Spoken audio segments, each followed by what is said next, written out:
conformité avec les orientations données par le président de la République et que nous mettons en œuvre. Je voudrais vraiment le féliciter. Maintenant, je vais vous faire part des propositions de directives que nous allons soumettre et au prochain Conseil des ministres, nous passerons à la phase de validation formelle avec, sous l'autorité de M. le Président de la République. Nous avons retenu 18 directives. La première, c'est de mettre à niveau les structures d'éducation et de formation inondées et ou endommagées et assurer l'accès à l'eau, à l'électricité et aux blocs d'hygiène fonctionnels dans les écoles et établissements scolaires. Deuxièmement, c'est de diligenter la mise en œuvre, la mise à disposition de tout le personnel et procéder à un recrutement spécial le cas échéant. Troisièmement, mettre à disposition des écoles et établissements les fournitures scolaires et les autres intrants pédagogiques nécessaires pour un bon déroulement des cours dès la rentrée scolaire. Quatrièmement, poursuivre la mise en œuvre de la politique de l'utilisation des langues nationales à l'école et accélérer l'élaboration de la politique linguistique.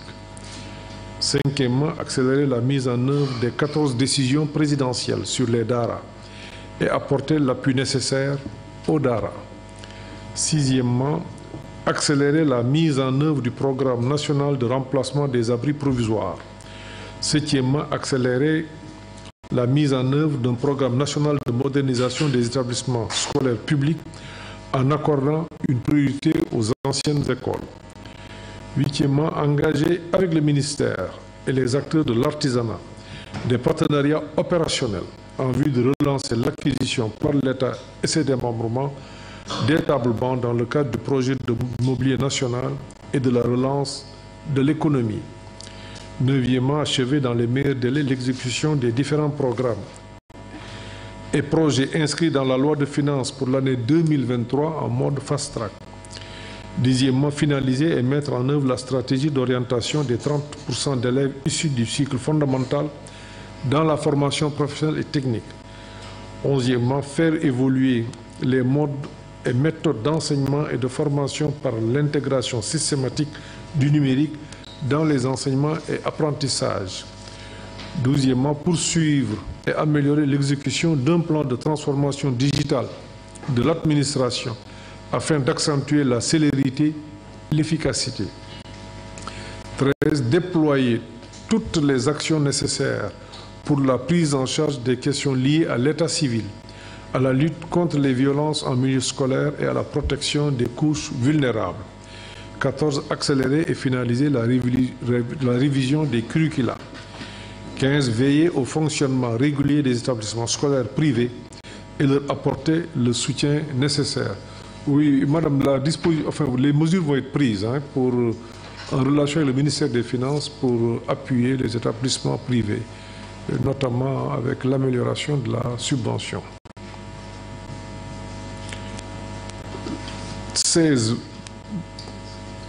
15 donc, veiller au fonctionnement régulier des établissements scolaires et leur apporter le soutien nécessaire, je l'ai déjà dit. 16, prendre toutes les dispositions nécessaires afin de consolider avec les partenaires sociaux la stabilité du système éducatif. 17, poursuivre la mise à disposition des tenues scolaires des élèves en diligentant la phase 2. Enfin, 18, rendre effectif le transfert des budgets de fonctionnement destinés aux écoles élémentaires. Là aussi, c'est un point que j'ai bien noté.